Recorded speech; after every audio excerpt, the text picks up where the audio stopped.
መንፈስ ቅዱስ አሐዱ አምላክ አንድ አምላክ በሆነ በአብ በወልድ በመንፈስ ቅዱስ ስም ታኅሳስ 25 በዚህች ቀን ከግብጽ ደቡብ ጻ ከሚባል አውራጃ መንጹ ስብራ ከምትባል ከተማ የከበረ አባት ዮሐንስ አረፈ። የዚህም ቅዱስ ወላጆቹ እግዚአብሔርን የሚፈሩ ምእመናን ከእነርሱ በቀር ልጅ የሌላቸው በዚህም ዓለም በሰርጉ ደስ ይላቸው ዘንድ ወደው ለሕይዋ ደም ግባቶ ያማረ ድንግል ብላቴና ያለ ፈቃዱ አጋቡት። ወደ ጫጉላ ቤትም በሌሊት ገብቶ ዘወትር እንደሚጸልይ ቆመ። ወደዚያችን ብላቴና ቀረብ ብሎ የዚህ ዓለም ፍላጎቱ ኃላፊ ነው። የዚህ ዓለም ኃላፊ ነው እንደሆነ አንቺ ታውቂያለሽ። ስጋችንን በንጽህና ለመጠበቅ እርስ በርሳችን እንስማማ ዘንድ ትፈቅጃለሽን? አላት። እርሷም ወላጆች ያስገድደው ለአንተ አጋቡኝ እንጂ ስጋዊ ፍትወትን እንዳላሰቡት ያው እግዚአብሔር ምስክሬ ነው። አሁንም እነሆ እግዚአብሔር ልመናዬን ይፈጽምልኝ ብላ መለሰችለት። ከዚህም በኋላ ድንግልናቸውን በንጽህና ይጠብቁ ዘንድ ሁለቱም ተስማምተው በአንድ አልጋ ላይ እየተኙ ብዙ ዘመናትን ኖሩ። የእግዚአብሔርን መልአክ ከሰማይ በመውረድ ክንፎቹን አልብሷቸው ያድራል። ከጽድቃቸውን ብዛት የተነሳ ማንም ያልዘራትንና ያልተከላትን የወይን ተክልን እግዚአብሔር በቤታቸው አበቀለ። አድጋ ወጥታ ከቤታቸው ጣሪያ በላይ ተንሳፈፈች። እርሷም የድንግልናቸውን መጠበቅ ታመለክታለች። ይህ ስራ በሰው ተፈጥሮ ላይ ይከብዳልና ሁለት ወጣቶች በአንድነት የሚተኙ ሆነው ድንግልናቸውን ጠብቀው ሲገኙ ከቶ የፍላጎት ሀሳብ አይነሳምን? እሳትን የሚታቀፍ ስጋውን የማያቃጥል ማን ነው? የእግዚአብሔር ረድኤት የምትጠብቀው ካልከለከለችው በስተቀር። ወላጆቻቸውን ብዙ ዘመን ሲኖሩ ልጅን እንዳልወለዱ ባዩ ጊዜ ጎልማሶች ስለሆኑ መሰላቸው። ከዚህም በኋላ የከበረ ዮሐንስ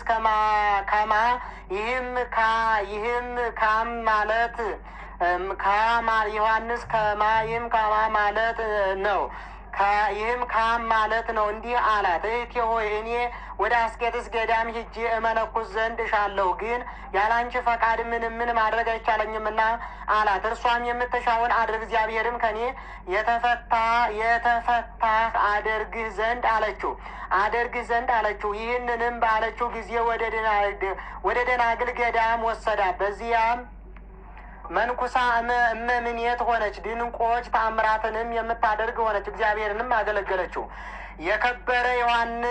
የከበረ ዮሐንስ ከማም ወደ አስቄጥስ ገዳም ይሄድ ዘንድ በወጣ ጊዜ ፊቱ የሚያበራ ሰው ተገለጠለትና ስለ አመጣጡ ጠየቀው። ዮሐንስ ከማም እግዚአብሔር ከፈቀደ እኔ መነኮስ መሆንን እሻለሁ አለው። ያም ፊቱ የሚያበራ እንዲህ ብሎ ከመከረው።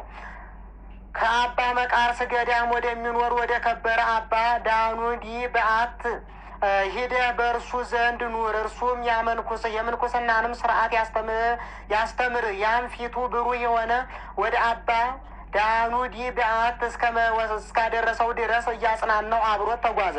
ይህ አባት ዳኑዲም ተቀብሎ አመነኮሰው። እስከ እረፍቱም ጊዜ ምንኩስናን ሕግና ስርዓትን አስተማረው። ከዚህም በኋላ የእግዚአብሔር መልአክ ከአባ ዮሐንስ ሐጺር ገዳም በስተምዕራብ ሄዶ ለራሱ ከዚያ ማደሪያ ይሰራ ዘንድ አዘዘው። ወደዚያም በሄደ ጊዜ 300 ሰዎች ወደ እርሱ ተሰበሰቡ። የምንኩስናንም ልብስ አለበሳቸው። ቤተ ክርስቲያንንም ለራሳቸው ማደሪያዎችን ሰሩ። ስርዓትንም ምስጋናንም የእመቤታችንንም የማርያምን ውዳሴ አስተማራቸው። በአንዲት ዕለት የእመቤታችን የማርያምን ውዳሴዋን በመንፈቀ ሌሊት ቆመው ሲጸልዩ የከበረ ሐዋርያ አትናቴዎስ ተገለጠለትና የረቀቁ ምስጢሮችን ገለጠለት። ከዚያም ዕለት ወዲህ በሰለስቱ ደቂቅ ጸሎት ፍጻሜ የቅዱስ አትናቴዎስን ስም የሚጠሩ ሆኑ። ከዚህም በኋላ በአንዲት ዕለት እመቤታችን የከበረች ድንግል ማርያም ተገልጣለት ይህች ቦታ ለዘላለሙ የኔ ማደሪያ ናት፣ እኔም ከአንተ ጋር እንደኖርሁ ከልጆችህ ጋር እኖራለሁ፣ ስሜም በዚህ ገዳም ሲጠራ ይኖራል አለችው።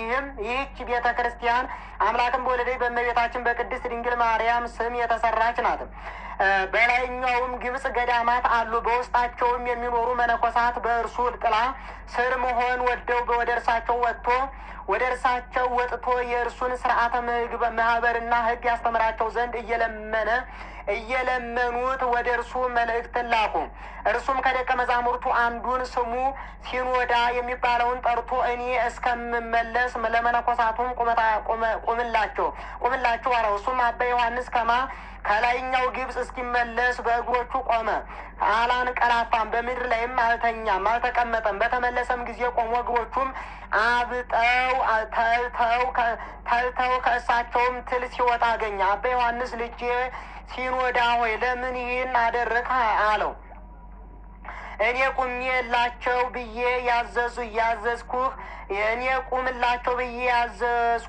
ስለ እኔ ሆነ እንድታስተምራቸው፣ እንድትመክራቸው፣ መልካም ስራ እንዲሰሩ እንድትቆጣጠራቸው፣ እንድታዛቸውም ነበር አለው።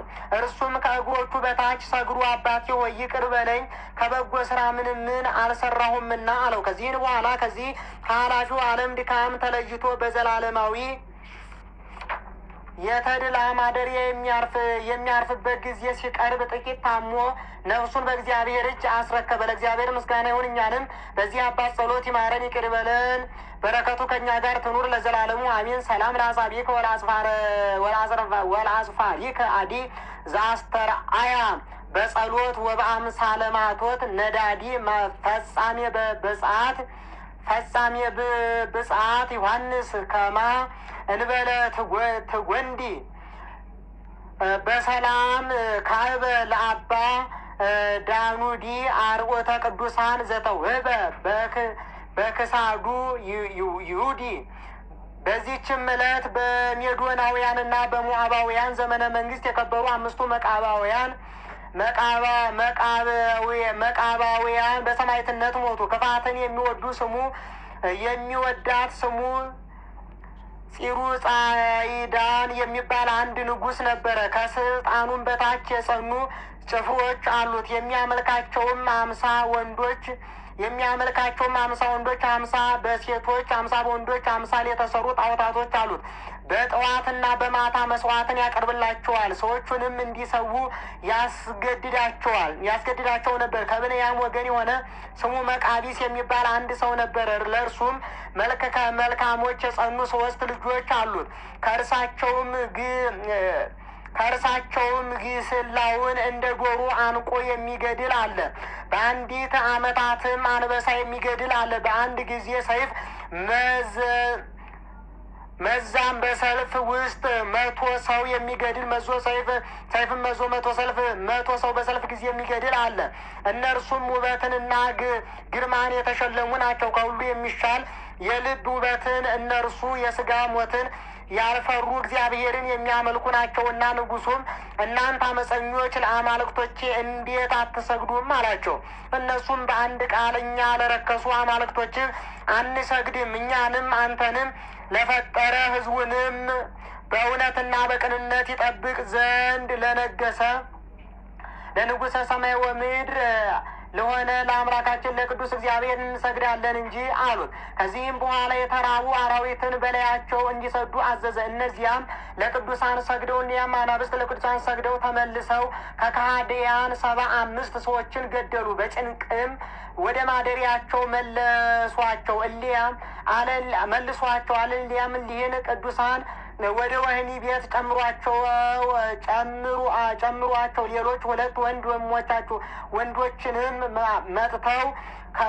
መጥተው ከእነሱ ጋር ተቀላቀሉ። ንጉሡም 5ቱን ወንድማማቾች አይቶ እጅግ ተቆጥቶ ከሚነድ እሳት ውስጥ ይጨምሯቸው ዘንድ አዘዘ። ነፍሳቸውንም በእግዚአብሔር እጅ አስረከቡ። ከዚህም በኋላ የቅዱሳኑን ሥጋ አመድ እስኪሆን ያቃጥል ዘንድ ዳግመኛ አዘዘ። እሳቱም ከቶ አልነካቸውም። ዳግመኛም ከባዶች ድንጋዮችን አንስተው ከሥጋቸው ጋር አስረው ከባህር ውስጥ ያሰጥሟቸው ዘንድ አዘዘ።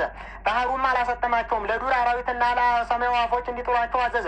አዕዋፋቱም ክንፎቻቸውን ጋረዱላቸው። 14 ቀኖች ኖሩ። ሥጋቸውም እንደ ፀሐይ አበራ። ከዚህም በኋላ የቀብሯቸው ዘንድ አዘዘ። ከዚህም በኋላ ያንን የእግዚአብሔርን ሕግ ያዘነጋ ንጉሥ ሌሊት በአልጋው ላይ ተኝቶ ሳለ እሊህ ቅዱሳን ተቆጥተው ሰይፋቸውን መዘው በፊቱ ቆመው ታዩት። በነቃም ጊዜ የሚበቀሉት መስሎታልና ፈርቶ ተንቀጠቀጠ። እነዚያም የከበሩ ሰማዕታት ክፉ ነገርን ስላላደረግንብህ እኛም ክፉ ነገርን አንከፍል፣ ክፉ ስላደረግብህ ክፉ ነገርን አንመልስልን። በነፍስ ፍዳ የሚያመጣ እግዚአብሔር ነውና ፍዳንስ የሚከፍልህ ፈጣሪያችን እግዚአብሔር አለ አሉን። ነገር ግን ስለ እውቀትህ ማነስና ስለ ልቡና ክፋት፣ ስለ ድንቁርና እኛ ደህነኞች እንደሆን ተገለጥንልህ። እኛንስ የገደልኸን መስሎ ድህነትን አዘጋጀህልን። የጣዖታቶችን ካህናትና አንተ ግን ለዘላለሙ መውጫ ወደ ሌለበት ወደ ገሃነመ እሳት ትወርዳላችሁ አሉት። ከዚህን በኋላ ከእርሱ ተሰወሩ። ለእግዚአብሔር ምስጋና ይሁን፣ እኛንም በከበሩ ሰማዕታት ጸሎት ይማረን፣ በረከታቸው ከእኛ ጋር ትኑር ለዘላለሙ አሜን። ሰላም እብል ለመቃብያን አምስቱ ተንሥኦሙ ሶቤ እምድኅረ በእሳት ሞቱ ለዘቀተሎሙ ንጉሥ ይቤልዎ ሎቱ ይኩነነ ረብሃ ነብስ ህየንተ ሞትነ ዝንቱ በእግዚአብሔር እመን ወተወከል ወቱ። በዚህችም ቀን ደግሞ የከበሩ የመኮንን የኒቆላዎስና የታማኝ ሚስቱ ተጋዳይት የሆነች የታናሽ መነኮስ የዳንኤል መታሰቢያቸው ነው።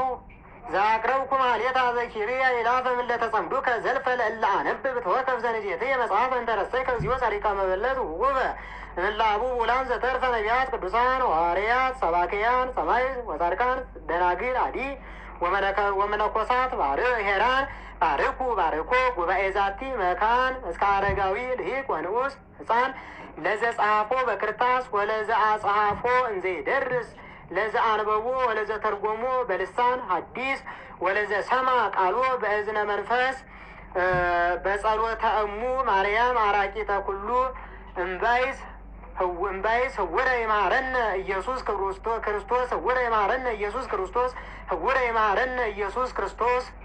የሰማነውን የአባቶቻችንን ተጋድሎ በልቦናችን ሰሌዳ አምላካችን ቅዱስ እግዚአብሔር ይጻፍልን። ከሰማዕታቱ ከደናግሉ ከመነኮሳቱ ረድኤት በረከት ይክፈለን። አቡነ ዘበሰማያት ይትቀደስ ስምከ ትምጻእ መንግሥትከ ወይኩን ፈቃድከ በከመ በሰማይ ከማሁ በምድር ሲሳየነ ዘለለ ዕለትነ ሀበነ ዮም ህድግ ለነ አበሳነ ወጌጋየነ ከመ ንሕነኒ ንህድግ ለዘአበሰ ለነ ኢታብአነ እግዚኦ ውስተ መንሱት አላ አድኅነነ ወባልሐነ እምኩሉ እኩይ እስመ ዚአከ ይእቲ መንግሥት ኃይል ወስብሐት ለዓለመ ዓለም።